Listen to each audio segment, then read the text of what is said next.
मैं कहता हूँ कि कैराना जाना क्यों पड़ा, आपके माननीय योगी जी क्यों जाना पड़ा इनको भाई? तुम क्या कर रहे थे? तुम झक मार रहे थे जब तुम्हारे समय में ये कैराना से हिंदू भागा था, तुम क्या कर रहे थे? लेकिन इनको तो तब फुर्सत थी ना, इनको तो टोपी चाहिए थी ना, इनको सिर्फ टोपी से प्यार था। इस टोपी से प्यार की वजह से हमारा हिंदू भाई वहां से पलायन करने लगा था। ये बात करने निकले हैं कैराना पे। आज अखिलेश यादव प्रेस कॉन्फ्रेंस कर रहे हैं, कह रहे हैं कि अब हम MY जो फैक्टर था उस पर नहीं चलेंगे, मुस्लिम यादव पे नहीं चलेंगे, अब वो सारी जातियों को जोड़ रहे हैं। तो क्या लगता है कि भाजपा को इस बार उपरास्त कर देंगे? जरूरत क्या है जोड़ने के लिए भाई? जरूरत क्यों पड़ी जोड़ने के लिए? हम इनसे पूछना चाहते हैं जरूरत ही क्यों पड़ी? अगर आप ये बात करना चाह रहे हैं कि वो पिछड़ों को जोड़ रहे हैं, तो मैं कह रहा हूँ उन्होंने किया किसके लिए फिर? भारतीय जनता पार्टी तो कहती है और आम जनता में तो यही चर्चा चल रही है कि उन्होंने जब भी कुछ किया पिछड़ों के लिए किया, बैकवर्ड के लिए किया, अपनी जात के लिए किया, मोहम्मदनों लोग मुसलमानों के लिए किया। अब अगर इनके लिए किया था तो अब इनको जोड़ने की जरूरत क्या पड़ रही? उनको तो जुड़ना चाहिए था ना। ऐसा है, उन्होंने कभी किसी के लिए कुछ नहीं किया, उन्होंने अपने लोगों को भी संतुष्ट नहीं कर पाया, क्योंकि वो तो नीयत की बात है ना। जिसके पास जैसी नीयत होगी, जिसके पास जैसी नीयत होगी उसी तरीके से तो समाज जोड़ पाएगा ना वो। तो इनके पास ना तो नीयत रही कभी और ना तो नियत रही, तो ये समाज कभी जोड़ नहीं पाए। जिस तरीके से भारतीय जनता पार्टी की नीति है और नियत है वो आप लोग सब लोग देख पा रहे हो। सर्वधर्म संपन्न हमारी भारतीय जनता पार्टी की सरकार जो है, जो आजकल जो मोदी जी और योगी जी द्वारा जो सामान्य तौर पर चलाई जा रही ये योजनाएं, कहीं पर आप लोगों को दिखता है कि किसी जाति विशेष, किसी जाति वर्ग विशेष के लिए स्पेशली कुछ है? सबके लिए बराबर योजनाएं चल रही हैं। मोमडन हो उसके लिए भी योजनाएं बराबर चल रही हैं, हमारे यादव हैं उसके लिए भी बराबर योजनाएं चल रही हैं, ठाकुर है, पंडित है, ब्राह्मण है, सबके लिए योजनाएं हैं। सब पूरे देश को बराबर लाभ मिल रहा है। आज जोड़ने की नौबत क्यों आई? सवाल तो इसी पर खड़ा होता है ना। अखिलेश यादव कह रहे हैं कि 400 सीट लाएंगे हम और योगी आदित्यनाथ को उत्तर प्रदेश से साफ कर देंगे। अरे बिल्कुल अच्छी बात है, साफ कर देना। मैं तो ये कहता हूँ कि साफ करने के चक्कर में स्वयं न साफ हो जाएं। कुछ एक आधी सीटें, 4 सीटें अगर जीत पाएंगे, 10 सीटें जीत पाएंगे, अगर ये नियत लेकर के निकलेंगे तो यहाँ की जनता में जो आक्रोश है विपक्ष को लेकर के, इन समाजवादी नेताओं को लेकर के, जिस तरीके से समाजवादी नेता जो जहर उगल रहे हैं कि ये कर देंगे वो कर देंगे, जिस तरीके से इन लोगों के अंदर अभी भी एटीट्यूड एक बल्फा है, जैसे लग रहा है अभी से आप देख लीजिए कई झगड़े और कई चीज़ें इन लोगों के नेताओं ने कर रखी हैं। अभी इनके नेता क्या बोल रहे हैं आप बताइए? हमारे मोदी जी जाते हैं अगर कहीं मंदिर में पूजा करने तो यहाँ पर वो मुद्दा बना के खड़ा कर देते हैं, चुनावी स्टंट। अभी आपने इनका स्टेटमेंट सुना होगा हालिया में, वर्दी पहनी तो उस पर भी कमेंट अरे वो तो यहाँ तक कह देंगे कि अगर आपके बच्चा माँ का दूध पी रहा तो वो भी इस पर भी सवाल कर देंगे। ये ऐसे लोग हैं, ऐसी सोच है इनकी। होशियार रहने की जरूरत है इन लोगों से। दूसरी चीज मैं बताना चाहता हूँ कि अभी हमारे मुख्यमंत्री योगी आदित्यनाथ जी ने ये ऐलान कर दिया कि मैं जो चुनाव लड़ूंगा नहीं, उन्होंने कहा कि मैं बच्चों को लैपटॉप दूंगा। जो गरीब तबके के लोग हैं जिनके पास लैपटॉप ऑनलाइन और ये आपका ये जो टेक्नोलॉजी द्वारा जो पढ़ाई होती है, गरीब बच्चों के पास नहीं हो पाता है, लैपटॉप लेने की क्षमता नहीं है, उनके लिए उन्होंने कहा मैं उन लोगों को प्रोवाइड कराऊंगा। उस पर अखिलेश यादव जी का क्या बयान आया कि मुख्यमंत्री जी को लैपटॉप चलाना नहीं आता तो लैपटॉप बांट रहे हैं। मैं इनसे पूछना चाहता हूँ, नरेंद्र मोदी जी को गन मशीन चलाना नहीं आता, नरेंद्र मोदी जी को तोप चलाना नहीं आता, नरेंद्र मोदी जी को अंग्रेजी बोलना नहीं आता, लेकिन फिर भी पूरे विश्व में उनका डंका बज रहा है। स्टेट गन चलाना नहीं आता तो क्या भारत में सुरक्षा बलों को स्टेट गन मुहैया ना कराएं?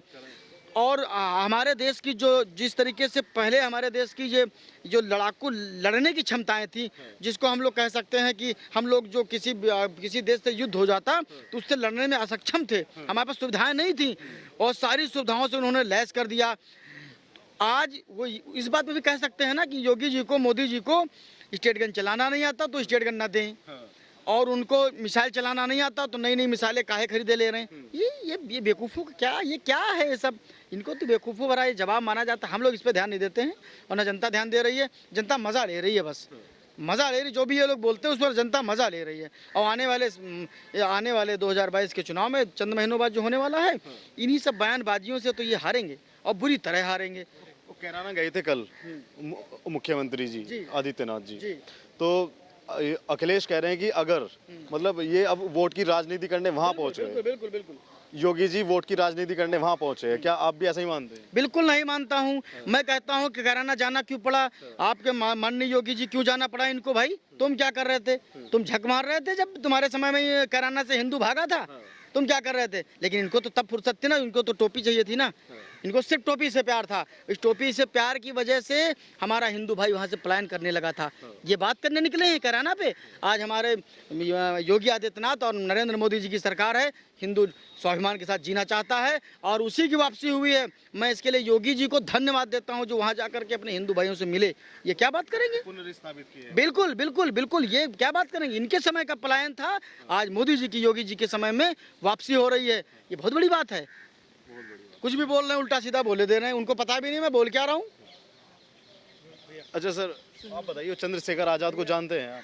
चंद्रशेखर आजाद, रावल चंद्रशेखर आजाद, बिल्कुल बिल्कुल। कल कैराना थे मुख्यमंत्री जी। तो मुख्यमंत्री आदित्यनाथ को भीम आर्मी के चीफ ने, चंद्रशेखर रावण ने ये चैलेंज किया है कि योगी आदित्यनाथ जहां से भी उतरेंगे मैदान में, विधानसभा में, उनके सामने टिकट लाएंगे और योगी जी को हराएंगे। आप क्या जी सोचते हैं? जी, बिल्कुल सही सोचा उन्होंने, जैसी उनकी सोच है वैसा ही होगा। अब उसमें ना तो चंद्रशेखर जी को पता है क्या होगा और ना योगी आदित्यनाथ जी को पता है क्या होगा। ये तो पब्लिक तय करेगी। केजरीवाल भी इसी तरीके से गीदड़ भपकी लेकर कहाँ गए थे? बनारस, मोदी जी को हराने के लिए ना। और क्या हुआ था? फिर बंदर की तरीके से इस डाल से उस डाल, उस डाल से उस डाल कूदते रहे।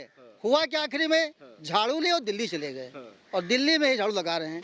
आए थे देश के प्रधानमंत्री बनने के लिए और बने दिल्ली में केवल झाड़ू लगाने के लिए, वो भी हाफ मिनिस्टर के साथ। तो इस तरीके की इनकी सोच है, तो इनकी सोच को कोई चेंज नहीं कर सकता। अच्छा, 5 साल में आप क्या महसूस करते हैं? अखिलेश कहते हैं कि उत्तर प्रदेश का हर एक नागरिक, हर एक व्यक्ति खुद को ठगा महसूस करता है। आप क्या महसूस करते हैं? ये अखिलेश जी कह रहे हैं ना, अखिलेश जी बहुत अच्छी बात कहते हैं। अब इनसे ये पूछिए कि तुम्हारे यहाँ जो विद्यालय है वहाँ का बच्चे को कक्षा 5 में तो पढ़ रहा है, उसको ABCD नहीं आती है, और आप इंग्लैंड में पढ़ रहे थे तब तुमको यहाँ का पब्लिक, यहाँ का नागरिक अच्छा दिख रहा था, तब तुम्हारी समझ में नहीं है। तुम्हारे पिताजी मुख्यमंत्री थे तब तुम्हारी समझ में नहीं आया। आज भी वही स्थिति है। ये तो ये मनाइए कि ये अच्छी सोच, अच्छी विचारधारा की सरकार इस जनता ने चुना, जिसका खामियाजा ये है कि पब्लिक अपने आप में गौरवान्वित महसूस कर रही है कि एक तो भ्रष्टाचार खत्म हो रहा है, दूसरी चीज़ ये है कि जो लोग समय, चुनाव के समय टोपी लगाते थे, किस लिए? कि इसका एक मुश्त वोट मुझको मिल जाए, कि उसी लिए टोपी लगाएंगे, इसीलिए इफ्तार करेंगे, मंदिर में इफ्तार करा देंगे, मगर कहीं अगर भंडारा है उसमें नहीं जाएंगे, कहीं किसी के यहाँ कोई प्रोग्राम है धार्मिक उसमें नहीं जाएंगे, क्योंकि इनको पता है कि अगर हम किसी मंदिर में चले गए या किसी भंडारे में चले गए तो हमारा जो यम वोट बैंक है वो चला जाएगा। अब 5 साल उन्होंने जो कहा, ये कहते हैं मैंने विकास किया, पब्लिक उसको याद करेगी। तो मैं इनके विकास की आपकी बात बता दूं, 600 करोड़ रुपया जो इन्होंने बना दिया था शौचालय के लिए, शौचालय के लिए नहीं, 600 करोड़ रुपए जो इन्होंने बना दिए थे मुर्दों की बाउंड्री के लिए, तो क्या केवल यम के ही मुर्दे भागते हैं? अरे तुमको तो ये भी चाहिए था कि XK भी बनाने चाहिए, पूरे समाज का बनाना चाहिए था, क्योंकि तुम वोट के समय सर्व समाज की बात करते हो और जब सत्ता में आते हो तो केवल एम फैक्टर की बात करते हो। ये कहाँ क्या समाजवाद है? अच्छा, OP राजभर के गठबंधन के बारे में क्या ख्याल है? कह रहे हैं कि राजभर ने पिछली बार भाजपा से गठबंधन किया तो भाजपा की सरकार बन गई, इस बार समाजवादी से कर लिया तो समाजवादी की सरकार आ रही है, आंधी है, सुनामी है, ऐसा बता रहे हैं अखिलेश। अखिलेश जी तो सुनामी आएगी, अब सुनामी कैसी आएगी, ये 2014 वाली आएगी या 2019 वाली आएगी, ये तो समय तय करेगा। इस तो समय तय करेगा 2014 वाली सुनामी आएगी या 2019 वाली सुनामी आएगी, ये समय तय करेगा, अखिलेश जी नहीं तय करेंगे। क्या सोचते हैं, आज अखिलेश यादव पिछड़े समाज को जोड़ने के लिए एक प्रेस कॉन्फ्रेंस कर रहे हैं, तो पिछली बार ऐसा क्या किया था जो इस बार जोड़ना उन्हें पड़ रहा है? देखो, पहली बात वो एक जाति को लेकर चलते हैं, सर्व समाज को जोड़ने का काम करते ही नहीं है, इसीलिए तो इस बार जोड़ रहे हैं। जी जी, वो केवल यादव पे फोकस करते हैं और मुस्लिम को बढ़ावा देते हैं, जबकि पूरा देश हमारा सर्व समाज है तो उसको सबको साथ लेकर चलना चाहिए, लेकिन ऐसा नहीं कर पाते हैं। जब उनकी सरकार बनती है तो उनके ही बिरादरी सब जमीन पे कब्जा करते हैं जगह जगह, उसके भुक्तभोगी मैं भी हूँ। अच्छा। उन्हीं की सरकार में हमारी जमीन पे कब्जा हुआ। कहाँ पे? यहीं रहमान खेड़ा फार्म पे। अच्छा जी। तो बस यही है। और ये सरकार सबको जोड़ के और ये सरकार क्या हिंदू क्या मुसलमान सबको साथ लेकर चल रही है। इसमें कोई जितनी योजनाएं उनकी लागू हुई किसी के साथ भेदभाव नहीं हुआ कि ये हिंदू को दे रहे हैं या मुसलमान को दे रहे हैं या सिख को दे रहे हैं या ईसाई को दे रहे हैं, सारे समाज को दे रहे हैं। सारे समाज को। जी। अखिलेश यादव कह रहे हैं कि मतलब प्रदेश के हर एक आदमी को अपमानित किया है भाजपा सरकार ने, आप क्या सोचते ऐसा नहीं है। हाँ। पहली बात उन्होंने एक भेदभाव हिंदू के साथ ये किया कि मुसलमानों के जितने कब्रिस्तान हैं वो बनवा दिए, हिंदुओं के क्यों नहीं बनवाए, ये जवाब दे पहले। अखिलेश यादव जी। प्रियंका गांधी के बारे में क्या ख्याल है? वाल्मीकि बस्ती में झाड़ू भी लगा रही हैं आजकल लखनऊ के अंदर। वो कुर्ता पहन के फटा और झाड़ू लगाने से वोट नहीं मिलता है। जी, मैं रामजी कश्यप बिस्वा ब्लॉक से बिलोंग करता हूँ। और कैसी लगती है सरकार जो वर्तमान सरकार? नहीं, ये सरकार अच्छी लगती है। हाँ, अच्छी है, भाजपा सरकार अच्छी है। जो हमारे मुख्यमंत्री माननीय श्री आदित्यनाथ योगी जी हैं, शासन प्रशासन भी अच्छा है इनका। जहाँ तक पिछली सरकारों में हम देखते थे कि हमारे बहनों का और माताओं का बाहर निकलना मुश्किल होता था, अब ऐसा कुछ नहीं। हमारी बहनें माताएं आराम से रोड पर निकल सकती हैं और अब उनको कोई डर नहीं है।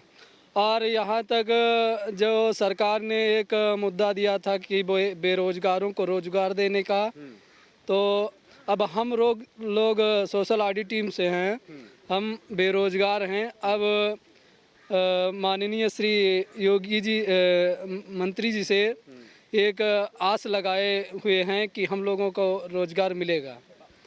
रोजगार मिलेगा। अच्छा, ये बताइए, आप भी पिछले समाज से आते हैं और पिछड़े समाज से आते हैं आप भी? जी। अच्छा, ये बताइए, आज अखिलेश यादव एक प्रेस कॉन्फ्रेंस कर रहे हैं पिछड़े समाज को जोड़ने के लिए, जी। तो कितना प्रभावित हैं आप अखिलेश की प्रेस कॉन्फ्रेंस? यहाँ तक हमारा जो मानना है कि माननीय श्री अखिलेश यादव जी अपनी प्रेस कॉन्फ्रेंस कर रहे हैं, भाई अपना प्रयास करना हर किसी का काम है, वो अपना प्रयास कर रहे हैं। लेकिन हमारी जो सरकार है, जो वर्तमान में सरकार है, ये भी अपना प्रयास जारी रखे है। तो हमारा जहाँ तक मानना है, तो ये हमारी जो वर्तमान सरकार है उनसे पीछे नहीं है किसी मायने में। बढ़िया काम कर रही है आपके अनुसार? हाँ, अच्छा काम कर रही है। जैसे सुविधाएं चला रखी हैं सरकार ने, राशन की या और सारी बिजली की, वो पहुंचती हैं आप तक? हाँ, मिल रही, बराबर मिल रही हैं। बराबर मुफ्त राशन दिया जा रहा है।